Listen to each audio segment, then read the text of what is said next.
আপনার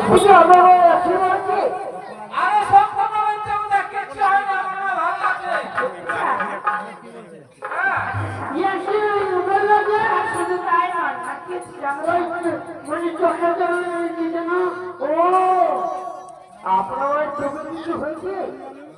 না না, কিছু হয়নি।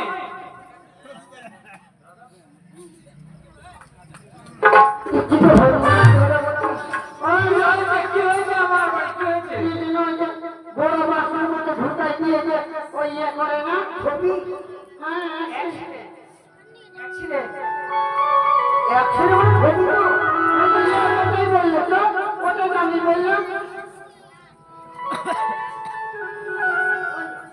ওটা কি বলে? এই শোনো, এগুলো বাদ দাও। আচ্ছা, তোমাদের পড়া মুখস্থ হয়েছে? হয়েছে? ঠিক আছে, এবার তোমাদেরকে আমি কয়েকটা প্রশ্ন করব।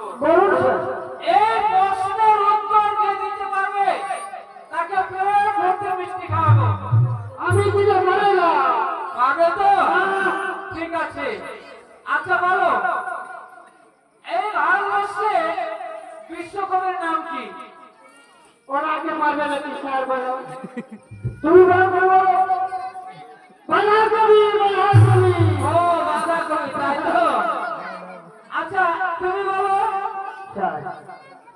আমি তো বলে ফেলেছি, সেই কথাই বলবো। আমি শুনেছি আমাদের ভারতবর্ষে বিশ্বকবির নাম হচ্ছে রবীন্দ্রনাথ ঠাকুর। রাইট, ঠিক বলেছো। আচ্ছা আরেকটি প্রশ্ন করি। মন্দির নয় যে ঘন্টা বাজবে, হ্যাঁ, খাতা নয় যে ছিঁড়ে ফেলে দেবে, ভিক্ষুক নয় যে আবার ভিক্ষা চাইবে।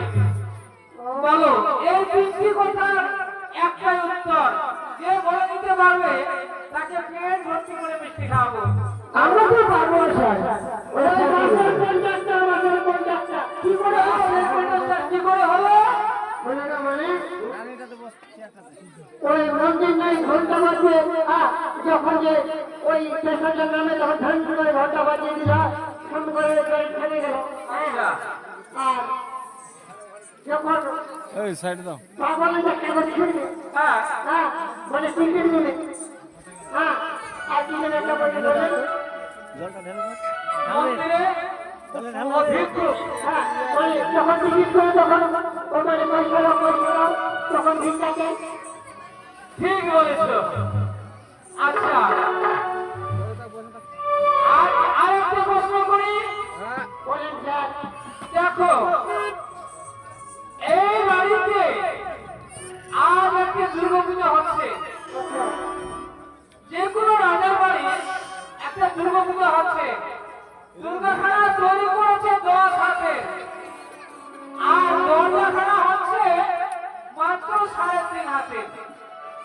তাহলে সেই 10 হাতের দুর্গা ওই 3.5 হাত দরজা দিয়ে কি করে প্যান্ডেলে ঢুকবে বলতে পারবে?